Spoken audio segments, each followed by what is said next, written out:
अभिनंदन।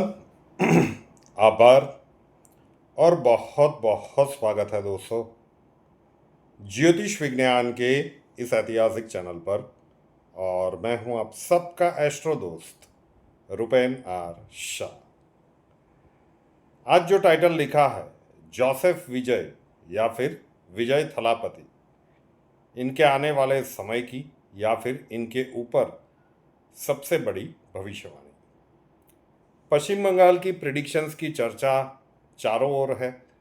गुरुजी आपने बहुत पहले से बता दिया था कि बीजेपी बंगाल में 175 या उससे ज़्यादा सीट्स जीतने के लिए जा रही है। लेकिन अगर वीडियोस आप सही से देख रहे हो, एग्जिट पोल सब कुछ बाहर आ चुका था और परिणाम से 2 दिन पूर्व 2 मई को एक वीडियो रखा गया था कि तमिलनाडु इस बार सबको चौंकाएगा। और उसमें जो कुछ भी कहा गया था वो भी प्रश्न कुंडली का एनालिसिस है।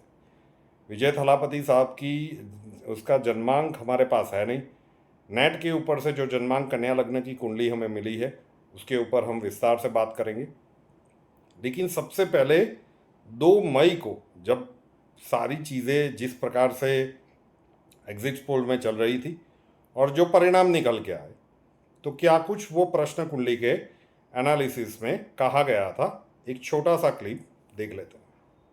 पोल चर्चा कर रहे हैं भाई डीएमके या फिर विजय थलापति साहब। प्रश्न कुंडली हमसे प्रश्न पूछा गया था कि क्या भाजपा तमिलनाडु में सरकार गठन में शामिल हो सकती है? क्या भाजपा तमिलनाडु में सरकार बनाने में शामिल हो सकती है? वो सरकार बना सकती है, गठबंधन की सरकार बना सकती है। वो गठबंधन में ही चुनाव लड़ रही है। एआईडीएमके और लगभग 4-5 पार्टियां इकट्ठी होके वहां पे चुनाव लड़ रही है और सीटें भी भाजपा को कम ही दी गई है। एआईडीएमके को अच्छी खासी सीटें वहां पे मिली है। तो भाजपा अपने दम पे तो सरकार बनाने वाली नहीं है, इतनी तो सीट्स पे नहीं लड़ रही है। लेकिन जो एग्जिट पोल दिखा रहे हैं कि या तो डीएमके या तो विजय थलापति साहब, यहाँ पे जो प्रश्न कुंडली दिखा रही है ना, इतना तो जिस समय पे ये प्रश्न पूछा गया तुरंत उसका ये कुंडली निकाला गया और उसका एनालिसिस ये दिखा रहा है कि 4 मई को जो परिणाम आएंगे उसमें कहीं ना कहीं भाजपा सरकार में सम्मिलित होती हुई दिख रही है। मतलब भाजपा तमिलनाडु में सरकार बनाए ऐसा प्रबल योग दिख रहा है उस प्रश्न कुंडली के एनालिसिस। बहुत ही रिस्की वाला ये वीडियो हो सकता है कि जब एग्जिट पोल आ गए और कोई एनडीए गठबंधन को इतनी सारी सीट्स नहीं दे रहा है और तब जाके ऐसा देना। लेकिन भाई जिन्होंने भी प्रश्न पूछा है, मैं भी सोच रहा था कि भला ये सब कुछ बाहर आ गया है, अब ये प्रश्न पूछने का मतलब ही क्या। लेकिन उसके साथ ही दिमाग में एक बत्ती जली कि भाई पूछ ही लिया है तो चलो एक बार प्रश्न कुंडली बना के देखते हैं, क्या पता बंगाल जैसा कुछ निकला है। और सच में बंगाल जैसा निकला है। बंगाल के लिए पूछा गया था 175 आ सकती है क्या, तो उसमें आंसर यस आया था और इसमें भी आंसर यस ही आ रहा है। तो 4 मई को हम ये कह सकते हैं कि एग्जिट पोल उन्होंने जो भी अपने अपने रूप से मेहनत की हो, लेकिन जब ये प्रश्न पूछा गया उस समय की कुंडली ये निर्देश दे रही है कि 4 मई को तमिलनाडु सबको चौंका सकता है। अब बाकी में केरल में और बाकी क्या है,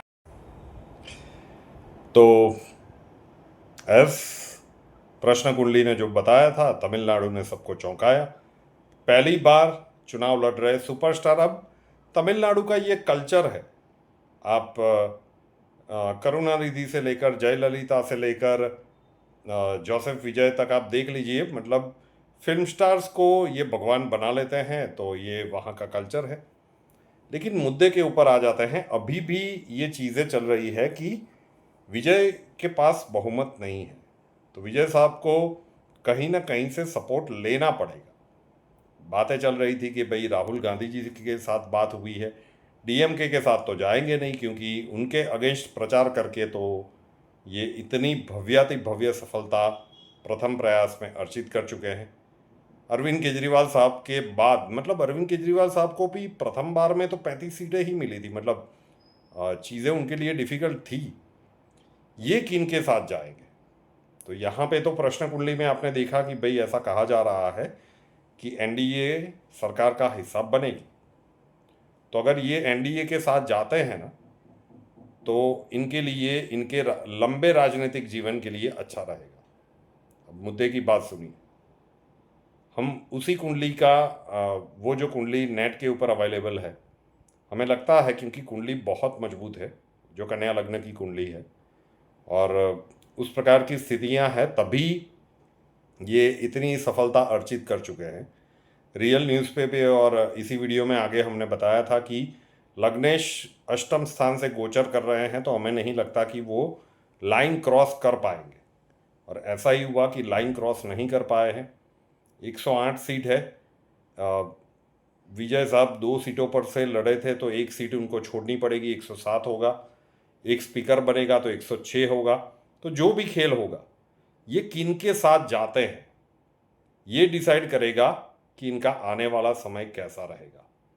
क्योंकि फरवरी 2028 से जब शनिदेव अपना राशि परिवर्तन करेंगे, और अगर इनकी कन्या लग्न की कुंडली जो नेट के ऊपर अवेलेबल है, उसे ही जो लगता है कि मजबूत कुंडली है और उनकी हो सकती है, हमारे पास उनका व्यक्तिगत जन्मांक नहीं है लेकिन कुंडली स्ट्रांग है, तो हम मान के चलते हैं कि यही उनकी कुंडली है। वहाँ से अष्टम स्थान में शनि का गोचर शुरू होगा। तो चाहे वो सपोर्ट जिनका भी ले, अगर बीजेपी के साथ चलते हैं तो इनकी इसी कुंडली के आधार के ऊपर से कह सकते हैं कि इनकी राजनीतिक जीवन की पारी भी लंबी है और भव्य है। क्योंकि अष्टम शनि उन्हें राजनीति का असली चेहरा दिखाएगी। फरवरी 2028 से लेकर दिसंबर 2030 तक का समय विजय थलापति साहब के लिए राजनीति का एक एसिड टेस्ट रहने वाला है। और दूसरी एक उद्घोषणा कर देता हूं कि क्यों इनको एनडीए के साथ, मतलब भाजपा के साथ जाना चाहिए। अगर आप लोगों को पता हो तो 2019 में या फिर 2020 में हमने एक प्रिडिक्शन की थी, सिंघम करेगा बड़ा खेल। और वो प्रिडिक्शन थी के अन्नामलाई साहब के ऊपर। जन्मांक इनका गजब रूप से स्ट्रांग है, और ये इतनी ही क्लियर प्रिडिक्शन आप समझ लीजिए, जो महाराष्ट्र के चुनाव में हमने की थी, कि जब उद्धव ठाकरे साहब चुनाव नहीं लड़ रहे थे और फिर भी हम उस बात के ऊपर अड़े हुए थे। देवेंद्र फडणवीस जी ने अर्ली मॉर्निंग शपथ भी ले ली थी, लेकिन फिर भी हम अड़े हुए थे। संभव ही नहीं है कि कोई और मुख्यमंत्री बने, विपरीत राजयोग का प्रभाव था, और फिर वो बने। और उसी प्रकार से हम कह रहे हैं कि तमिलनाडु में अभी के लिए मुख्यमंत्री बनने के प्रबल दावेदार हैं जोसेफ विजय या विजय थलापति साहब। लेकिन तमिलनाडु का जो अगला विधानसभा का चुनाव होगा, कोई संशय मत रखिएगा, क्योंकि वो जन्मांक हमने बहुत अच्छे से देखा हुआ है, और आज की तारीख में इसके ऊपर विचार करना भी कल्पना से परे लग सकता है। लेकिन तमिलनाडु के अगले मुख्यमंत्री का नाम, जब अगला नेक्स्ट विधानसभा का चुनाव आएगा 5 वर्षों के बाद, अनडाउटेडली 100 और उसके पीछे परसेंट की निशानी के अन्नामलाई साहब ही होंगे। उस समय पे इतना प्रबल राजयोग उनका चल रहा होगा। तो बीजेपी किस प्रकार से राइज करेगी, अब दोनों को मिला के देखिए कि फरवरी 2028 से दिसंबर 2030 का जो समय है, ये विजय थलापति साहब के लिए एक लिटमस टेस्ट वाला होगा। और अगर ये कांग्रेस और बाकी की पार्टियों का साथ लेके चले तो ये कब कुर्सी, मतलब खिसका दे, किसी को नहीं पता। और अगर ये आने वाले समय के कालखंड में जिसका भविष्य सुदृढ़ दिख रहा है, ऐसी पार्टी का सपोर्ट लेकर चले, तो के अन्नामलाई साहब की कुंडली दिख ही रही है कि कोई नहीं है टक्कर में। नेक्स्ट विधानसभा में आज बीजेपी की कुछ गिनी चुनी सीट्स है, एआईडीएमके ने इतनी सारी सीट्स दी भी नहीं थी। तो ऐसा तो क्या होगा तमिलनाडु में कि भाजपा का बोलबाला हो जाएगा, और के अन्नामलाई साहब अगले जो हम 2019 में अभी भी लोग पूछते हैं कि आप तो कह रहे थे लेकिन कि अन्नामलाई के साथ तो ये हो रहा है, उनको तो साइडलाइन कर दिया गया है। लेकिन कुंडली जो बोलती है उसमें तो कोई दो राय नहीं है। ये व्यक्ति तमिलनाडु का मुख्यमंत्री बनेगा, ये निर्विवादित सत्य है। आज मई 2026 में आप उसके ऊपर विश्वास करें या ना करें, लेकिन आपके इस एस्ट्रोदोस को, इस प्रिडिक्शन को याद रखिएगा कि अगला मुख्यमंत्री आज से हम उद्घोषणा कर रहे हैं कि वो के अन्नामलाई के अलावा और कोई हो ही नहीं सकता। तो विजय थलापति साहब को वो डिसाइड करना है, क्योंकि उनके पास ऑप्शंस खुले हैं, वो किन के साथ जाएंगे। अगर वो एनडीए के साथ जाते हैं, जो प्रश्न कुंडली का एनालिसिस दिखा रहा था, तो हो सकता है कि वो जो लिटमस टेस्ट वाला उनका समय आएगा फरवरी 2028 से दिसंबर 2030, उसमें एनडीए या फिर भाजपा उनके साथ डट के खड़ी रहे और जय वीरू की एक जोड़ी भी देखने को मिले कि अन्नामलाई साहब और जोसेफ विजय, नोबडी नोस, हो भी सकता है। लेकिन विजय थलापति साहब का अब का डिसीजन डिसाइड करेंगे कि उनकी राजनीतिक पारी कितनी लंबी चलेगी। ठीक है ना, जन्मांक अच्छा है, लेकिन उसके बाद जो अष्टम घर का गोचर शुरू होने वाला है, तो उनको ये डिसाइड करना होगा, क्योंकि तमिलनाडु के अगले विधानसभा के चुनाव के मुख्यमंत्री का नाम मैं अभी से घोषित कर रहा हूँ एज अ प्रेडिक्शन।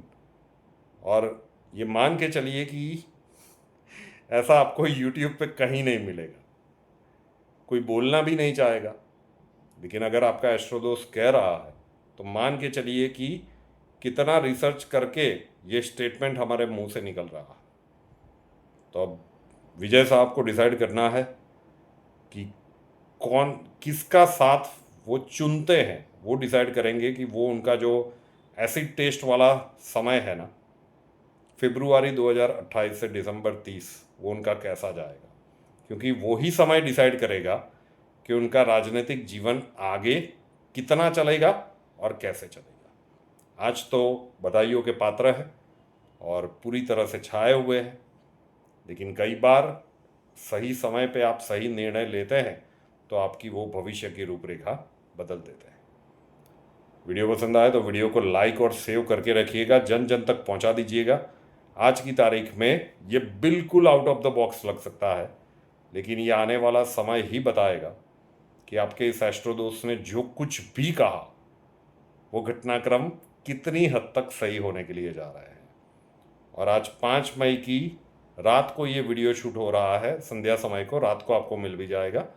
संभव है कि यही कंटेंट बाकी की ग्रहों की इधर उधर करके आपको कई और जगह पर भी देखने को मिलेंगे, तो आप समझ जाइएगा कि क्या है। और YouTube की स्ट्राइक वहाँ पे नहीं आती।